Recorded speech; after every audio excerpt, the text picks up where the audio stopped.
Assalamualaikum warahmatullahi wabarakatuh. Perkenalkan, nama saya Muhammad Sultan Wardana dari kelas Pariwisata Syariah 2A. Di sini saya ingin menyampaikan materi yang berjudul daya dukung, analisis dan perencanaan lanskap. Pengertian lanskap. Lanskap dapat diartikan sebagai taman atau pertamanan. Lanskap merupakan suatu bentang alam dengan karakteristik tertentu yang dapat dinikmati oleh seluruh indera manusia dengan karakter menyatu secara alami dan harmonis untuk memperkuat lanskap tersebut. Lanskap adalah wajah dan karakter lahan atau tapak bagian dari muka bumi ini dengan segala kehidupan dan apa saja yang ada di dalamnya, baik yang bersifat alami maupun buatan manusia beserta makhluk hidup lainnya. Perencanaan lanskap. Perencanaan suatu lanskap adalah saling berkaitan antara struktur dan fungsi lingkungan terbentuk, serta bagaimana perubahan dapat menyebabkan pembentukan lanskap. Perencanaan lanskap mengkhususkan diri pada studi pengkajian secara sistematik area lahan bagi berbagai kebutuhan di masa yang akan datang melalui pengamatan masalah ekologi dan kerjasama lintas disiplin.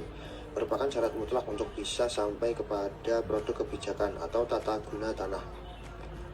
Hal-hal yang perlu diperhatikan dalam perencanaan suatu kawasan diantaranya yaitu mempelajari hubungan antara kawasan tersebut dengan lingkungan sekitar, memperhatikan keharmonisan antara daerah sekitar dengan kawasan yang akan direncanakan, menjadikan sebagai objek wisata yang menarik, merencanakan kawasan tersebut sehingga dapat menghasilkan suatu kawasan yang dapat menampilkan masa lalunya.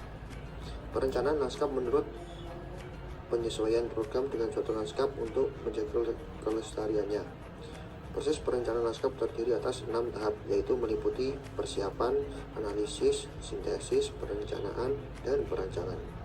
Dalam perencanaan lanskap suatu daerah di mana di dalamnya terdapat aktivitas rekreasi, membutuhkan informasi yang mengintegrasikan manusia dengan waktu ruang, di mana pengalokasian sumber daya dilakukan untuk menghubungkan waktu ruang dengan kebutuhan masyarakat dan areal perencanaan.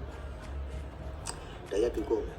Pengertian daya dukung lingkungan dalam konteks ekologis adalah jumlah populasi atau komunitas yang dapat didukung oleh sumber daya dan jasa yang tersedia dalam ekosistem tersebut.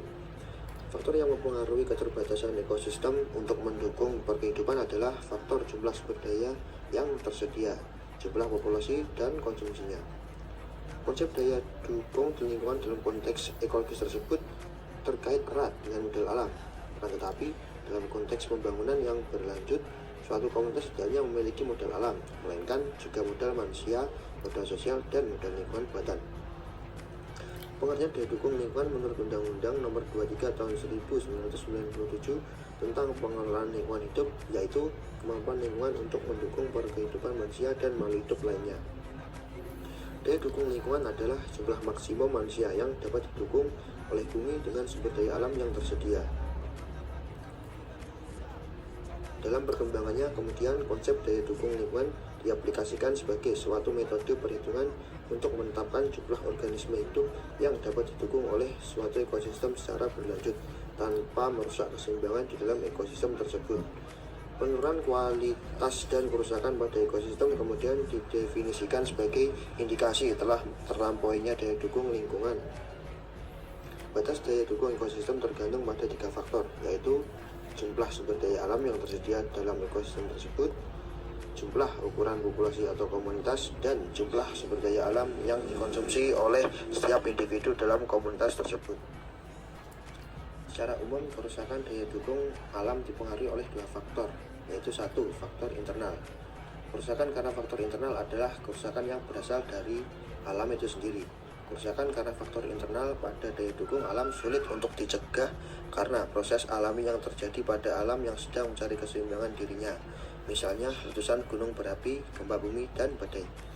Yang kedua, faktor eksternal. Kerusakan karena faktor eksternal adalah kerusakan yang diakibatkan oleh ulah manusia dalam rangka meningkatkan kualitas dan kenyamanan hidupnya, misalnya kerusakan yang diakibatkan oleh kegiatan industri berupa pencemaran darat, air laut, dan udara. Daya dukung kawasan pesisir. Kawasan pesisir umumnya mempunyai potensi sumber daya alam pesisir yang beragam dan melimpah, sehingga bermanfaat dalam pemenuhan kebutuhan masyarakat seperti tempat mencari ikan, pemukiman, dan tempat wisata. Pemanfaatan kawasan pantai memberikan dampak yang berbeda terhadap sumber daya yang ada maupun sosial masyarakat. Wisata pesisir merupakan wisata yang memanfaatkan daerah pertemuan antara darat dan laut. Ke arah darat, kawasan pesisir meliputi bagian daratan, baik kering maupun terendam air, atau yang masih dipengaruhi oleh pasang surut angin laut dan perembusan air asin. Daya dukung sebuah kawasan wisata didefinisikan sebagai level kehadiran wisatawan yang menimbulkan dampak pada masyarakat setempat, lingkungan, dan ekonomi yang masih dapat ditoleransi baik oleh masyarakat maupun wisatawan itu sendiri, dan memberikan jaminan sustainability pada masa mendatang. Konsep daya dukung objek wisata juga dikemukakan oleh Merchant and Wall tahun 1982 bahwa daya dukung objek wisata adalah kemampuan areal atau kawasan objek wisata yang dapat memenuhi kebutuhan wisatawan secara maksimum tanpa merubah kondisi fisik lingkungan dan tanpa penurunan kualitas yang dirasakan oleh wisatawan selama melakukan aktivitas wisata. Daya dukung kawasan Pantai Kartini. Pantai Kartini Jepara sebagai salah satu destinasi wisata pantai mempunyai potensi yang besar bagi pengembangan wisata bahari.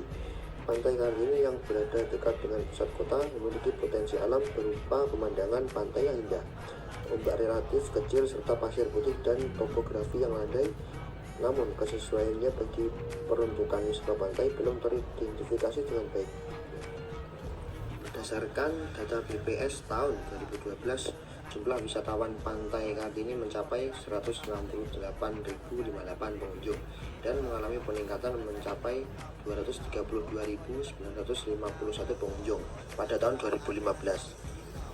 Peningkatan jumlah wisatawan ini akan memberikan dampak terhadap penurunan fungsi ekosistem. Kegiatan yang dilakukan oleh wisatawan menghasilkan limbah dan buangan yang berpengaruh terhadap daya dukung lingkungan.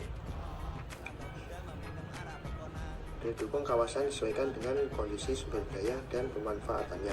Potensi ekologis pengunjung disesuaikan dengan pemanfaatan area pantai dan pengembangannya.